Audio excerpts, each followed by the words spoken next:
अस्सलाम वालेकुम। इसाराना का सलाम कबूल कीजिएगा। इसाराना यूट्यूब चैनल, फेसबुक पेज पे आपको खुशामदीद कहता हूँ। शाद रहें, आबाद रहें। और मुझे यकीन है कि आप फिट फाट होंगे, मौजा करते होंगे। दायरे गैर में रहने वाले मेरे पाकिस्तानी, उनके लिए मेरा खुसूसी तौर पे आई लव यू यार, आप मेरे हीरो हो भाई। साफ बात है, मैं गल वज जाती है।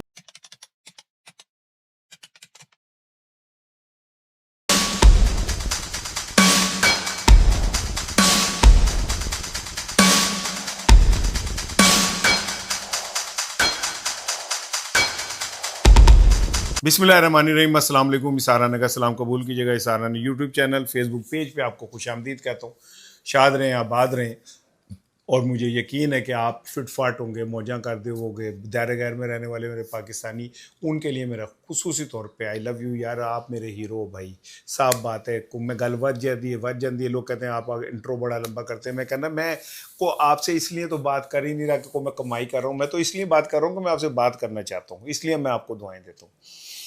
द मोस्ट इंपॉर्टेंट थिंग है गिलगित बल्तिस्तान के इंतखाबात क्या होने जा रहा है, क्या प्लान क्या बनाया गया है। गिलगित बल्तिस्तान के इंतखाबात का एक्चुअली जो डिज़ाइन या नक्शा बनाया गया है वो क्या है। डिज़ाइन से मतलब ये ना लेकिन वो नवाज शरीफ साहब वाला डिज़ाइन जो उन्होंने जंग डिज़ाइन करके दी थी।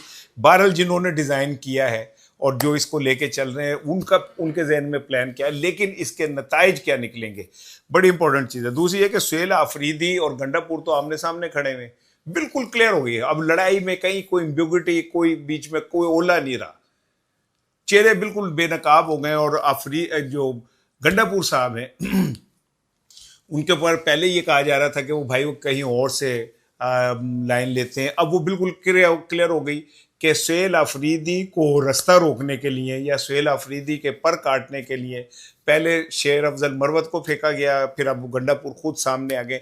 क्या इस जंग के अंदर शेर अफजल मरवत और गंडापुर कामयाब होंगे या नहीं होंगे, ये पीटीआई की पॉलिटिकल बका का मसला बन गया है। इसके ऊपर मेरी बात होनी है, मैंने आपसे करनी है। और तीसरा, बजट तो चलो छड्डो ना, बजट मैं क्या बोल सकता हूँ, ये हम क्या बोल सकते हैं भाई। बजट जिन्होंने बनाना है उन्होंने बनाना है। और मैंने आपको उस दिन भी लतीफ़ा सुनाया था, फिर दोबारा सुना देता हूँ कि बंदे ने कहा चौधरी और तेरे जितने खर्चे ने और जितने तेरी आमदन है तो ये सारा कुछ कर करा के बचता क्या है। तो चौधरी ने कहा बस चौधरी कहना ही बचता है। तो हमारे पास भी बजट में सिर्फ हमें इतनी प्रिविलेज है कि हमारा बजट पढ़ने वाला क्या है, बिस्मिल्लाहिर्रहमानिर्रहीम ये पल्ले से कह सकता है, अस्सलाम वालेकुम ये पल्ले से कह सकता है, और आखिर में अल्लाह पाकिस्तान का हामी नासिर हो ये पल्ले से कह सकता है। बाकी बजट आईएमएफ वाले लाएंगे, आपको देंगे, किताब पकड़ाएंगे, कहेंगे चलो काका अच्छे बच्चों की तरह सबक पढ़ना शुरू कर दो, और आपको पढ़ना पड़ेगा भाई, रास्ता कोई नहीं है। लेकिन इस बजट के अंदर के बाद, सॉरी मैं नहीं चाह रहा कि मैं बात उसको करूं, ये तीन चीजें अब आपके सामने आके खड़ी हो गई हैं। जो तीन मैंने नक्शे खींचे हैं, इन तीन नक्शों के बाद पाकिस्तान की क्या सूरत हाल बनेगी। और अगर मैं ये आपको कहता हूं कि इमरान खान से इनके पास इन्हें जाना पड़ेगा, इमरान खान के पास इन्हें पहुंचना पड़ेगा, इमरान खान से राब्ता करना पड़ेगा, इमरान खान के पास इन मुश्किलात का मसाइल का हल है। नहीं मैं कह रहा कि वो जो नवाज शरीफ ने कहा था लंदन से आते हुए कि पाकिस्तान के मसाइल का हल मेरे पास है, बल्कि ये तो उन्होंने मरियम औरंगजेब ने कहा था। और वो फिर वो मिली नगमा भी चला था, मुल्क बचा लो नवाज शरीफ और पता नहीं क्या कर लो। और जी चाबी मसाइल थी नवाज शरीफ को अपने भरा क्यों नहीं दे रहे हैं। पाकिस्तान दलदल में नहीं भाई, हम बस ये बाल रह गए हमारे। मुझे ये दुख से कहना पड़ता है कि हमारी सर्वाइवल खतरे में। और जो ये टके टके के क्या नाम है, लाल पीले लाल टोपियां पहने हुए जो सर्कसों में जैसे वो नहीं होते मसखरे जो तो तारों पे चलते हैं, लाल यहाँ पे निशान होता है, ये वो दानिश्वर जो इमरान खान के दौर में 2 रुपए पेट्रोल बढ़ने पे रात को सोते नहीं थे, बेड तो छाल मार के माइक पकड़ के बताएं पाकिस्तान के अंदर कितनी महंगाई हुई, सारे फौत हो गए ने। जमीर तो उनके बहुत पहले फौत हो गए थे। अब उनके प्रैक्टिकली मैं जिंदा लाशें देखता हूं जो जो जिनके जिस्म सिर्फ सलामत हैं, जिनकी रूहें बहुत पहले मर चुकी हैं। ये पाकिस्तान का जो नक्शा बनने जा रहा है, मैं उन लोग का जो नहीं है कि मैं ये भी कह दूं इमरान खान के पास मसाइल का हल है। मसाइल का हल नहीं है, लेकिन मसाइल से निकालने का हल, निकालने के रास्ते पे चलने का जो अगर कोई बंदा सामने आ गया सकता तो वो इमरान खान है। मैं ये सारी चीज जब आपके सामने बना के करूंगा तो आपको मेरी बात ये समझ आएगी कि काका गल कहता तो ठीक ही है, मैं गल सुटन वाली नहीं की।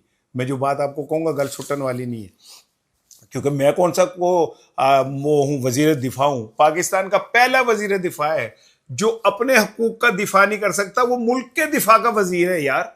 इससे ज्यादा कोई ड्रामा हो सकता है कि वजीर दिफा साहब जिनके जिम्मे पूरे पाकिस्तान के दिफाई अमूर हैं, जो आर्मी चीफ से भी ऊपर होता है, ठीक है ना, वो अपने हकूक के दिफा, वो कभी जा रहा है मोहसिन के पास, नकवी के पास, भाईजानो मेरे कमरे की छत चौंदी पई है, कभी वो जा रहा है स्पीकर साहब खुदा दा वास्ता है आपने तो तनख्वाहें इतने बढ़वा ली हैं आपने, और मेरे कमरे का भी कर लो। वजीर आजम के पास जा रहा है, वजीर आजम कह रहा है यार मेहनत की कर सकना, मेरे पल्ले है ही कुछ नहीं।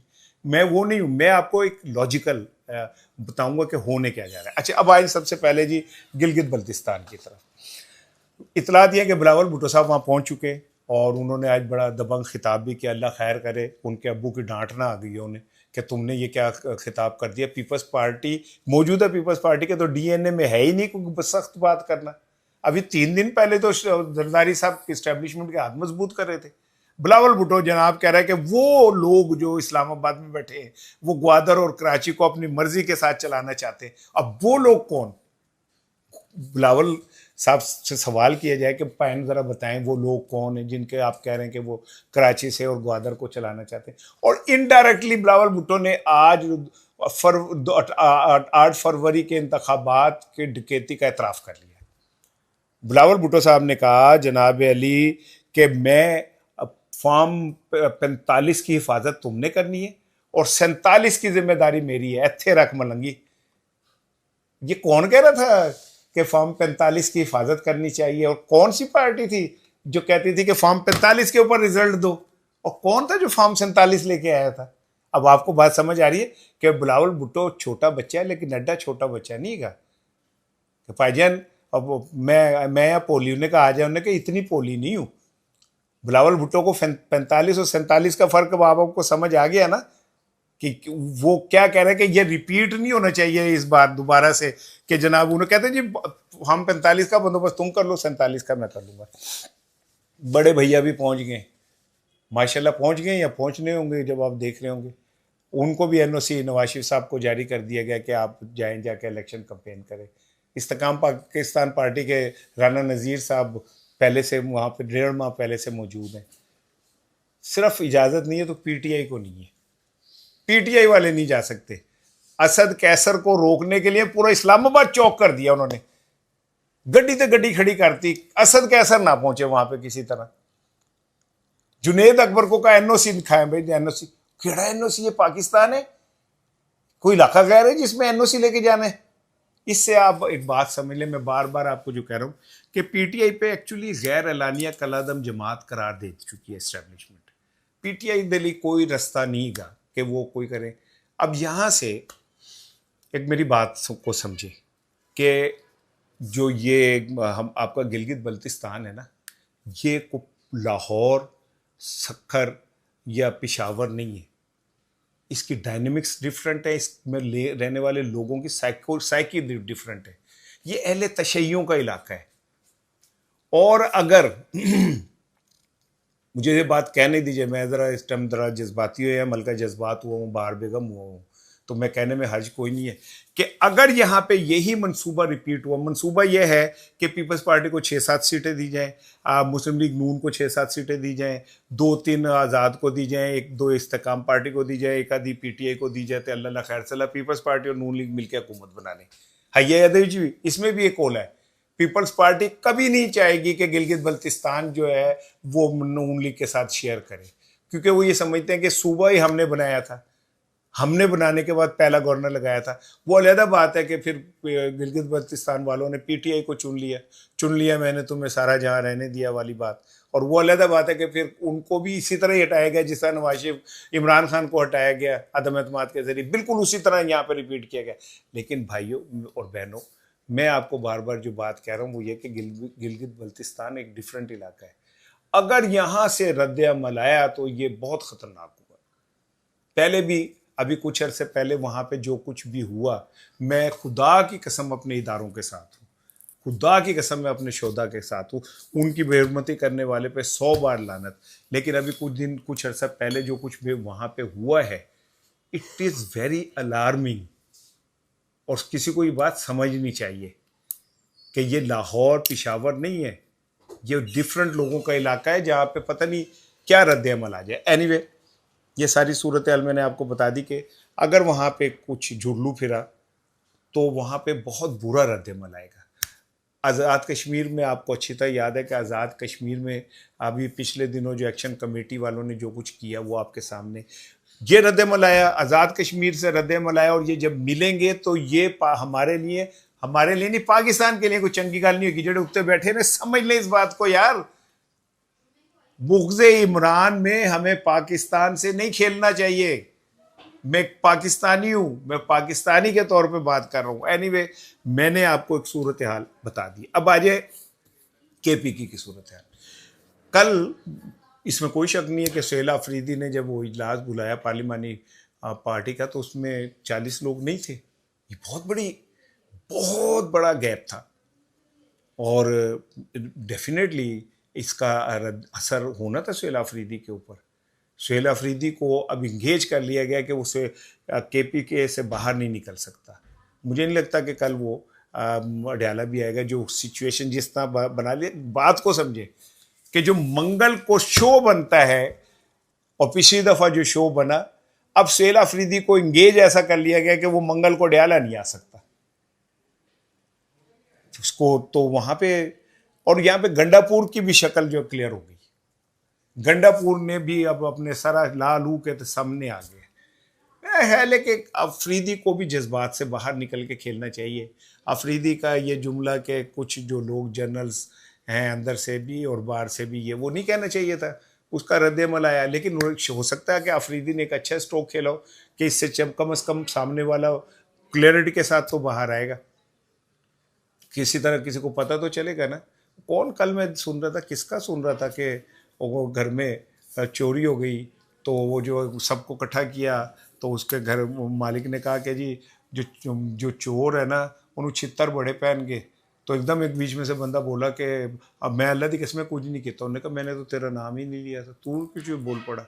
तो गंडापुर साहब जैसे बोले उससे क्लियर हो गया कि जो जर्नैली जुमला था वो किसके लिए था और किसने रद्द-ए-अमल दिया। लेकिन बहरहाल ये मैं आपको बता दूं, केपी हुकूमत ख़त्म नहीं की जा सकती, ना हटाई जा सकती। ये वफाकी हुकूमत के लिए भी नुकसानदेह, इस्टेब्लिशमेंट के वहाँ पे जिस लेवल पे काम चल रहा है, दहशतगर्दी जहाँ तक बढ़ चुकी है, जिस तरह का वहाँ पे अब आने वाले दिनों में आप देखेंगे कि बहुत कुछ होगा, क्योंकि अमेरिका ठंडा पे गया। अमेरिका जब ठंडा पड़ेगा तो पाकिस्तान में दहशतगर्दी शुरू हो जाएगी। आज जेडी वैंस ऐलान कर दे कि मैं पाकिस्तान आ रहा हूँ, दहशतगर्द घर बह जाएंगे, अंकल आ रहे हैं, ऐ खुदा मेरे अब्बू सलामत रहे।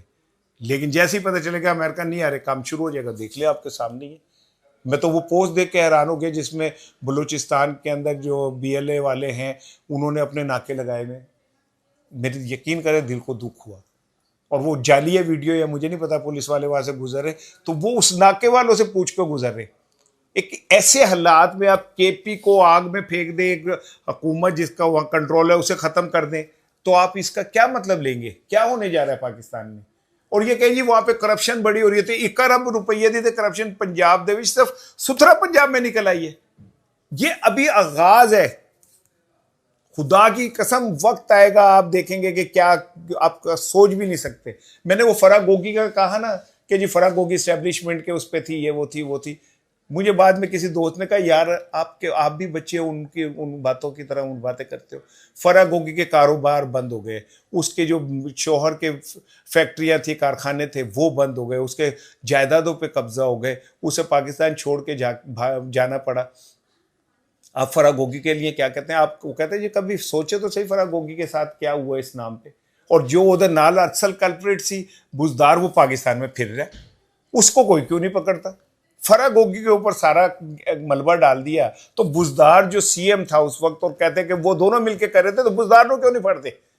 इसलिए कि वो आपका लाडला है, वो आपको रिपोर्टें देता था इमरान खान की, वो आपको बताता था कि पंजाब में क्या क्या प्लानिंग हो रही है। इसलिए बहरहाल इस सारी चीज़ों को मिलाए तो केपी में हो सकता है कोई थोड़ा मनोरंजन हो, लेकिन केपी हुकूमत सेटल हो जाएगी। उन्होंने 5 रुकनी कमेटी भी बना दी है। असद कैसर है, मीना खान है, उसमें बाबर सवाती हैं, बाबर सलीम सवाती स्पीकर जो हैं वो हैं, 2 लोग और हैं। लोगों को मनाने के लिए, मान जाएंगे। नहीं माने तो फिर अलीमा खानम जो है वो बीच में कहीं ना कहीं एंट्री डालेंगे। ऐसा नहीं हो सकता कि जिन्होंने उनके आप पीटीआई के लोगों को बिल्कुल ही आप ये समझ लें कि वो आप किसी डिसिप्लिन में नहीं आएंगे, डिसिप्लिन में आएंगे। उन्होंने भी पता है कि पंजाब वाले जो है ना, उनके याददाश्त तो मसाना कमज़ोर हो सकता है, वो बड़े पक्के लोग हैं, उन्हें याद रहती हैं चीज़ें, किसने क्या किया और किसने क्या नहीं किया। और नहीं यकीन तो आप देख लें परवेज़ खटक का हैशर, उसे कोई पहचानता नहीं है। वो कहा है महमूद खान सीएम जो बना था उसे कोई जानता नहीं है। केपी वाले गद्दारों को माफ़ नहीं करते, ये मैं बता दूं। और ये इन लोगों को भी पता है कि अब अगले इलेक्शन में गंडापुर फजलुर रहमान के कैंडिडेट से हार जाएगा, मैं आपको लिख के दे रहा हूँ, मैं आपको एडवांस आपको बता रहा हूँ। और सबसे आखिरी बात आ जाए सर, बजट आ रहा है, 15,000 अरब रुपए के से शायद का बजट है।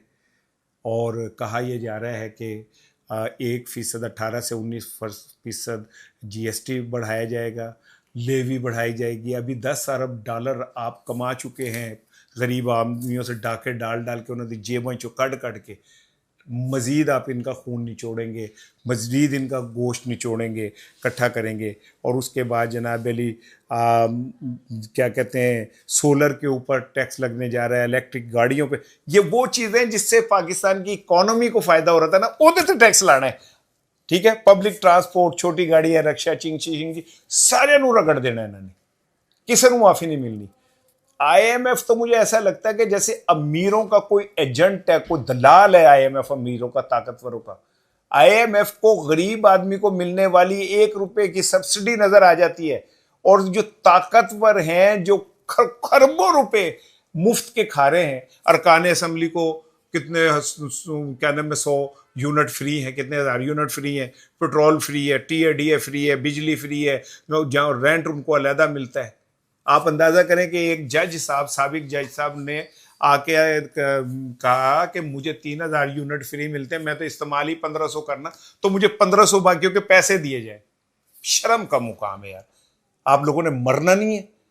एक ऐसा मुल्क जिसके अंदर एक गरीब आदमी जून जुलाई के अंदर एक पंखा चलाता है, और उसमें भी उसकी जान को अजाब बना होता है कि ये मैं बिल कहां से दूंगा। और उसके ऊपर बैठे हुए अशराफिया हजारों यूनिट मुफ्त बिजली इस्तेमाल करते हैं, इनकी कब्रों में कीड़े पड़ेंगे। मेरी बात याद रखिएगा, मैं जज्बाती हो गया हूं, बहुत ज्यादा मुझे गुस्सा चढ़ा हुआ है मैं इस बात पे कि यार मैं लोगों को मरते हुए देख रहा हूं। लोगों की जिंदगी मुश्किल में हुई हुई है, और ऊपर बैठी हुई अशराफिया वो बाकू जाती है सिर्फ बैंगन का भुर्ता चखने के लिए। अंदाजा करें यार, मैं खुदा की कसम कहीं यहाँ से कामों की जाना ना, पेट्रोल कैलकुलेट करता हूँ कितने का डलेगा, वापसी में कितने का डलेगा, ये क्या होगा। बच्चे कहते हैं पापा एसी चलाओ, मैं कहता हूँ नहीं, शीशे उतारो, हवा ठंडी लो, ये वो। मुझे पता है यार इससे कहीं पेट्रोल ना बढ़ जाए। हाँ, पूरा जहाज 1,200 करोड़ रुपए वाला जहाज, उसमें अपनी सहेलियां बिठाई, 7 सहेलियां खड़ी खड़ी, और वो बैठ गई, साथ आपके बाकी ब्यूरो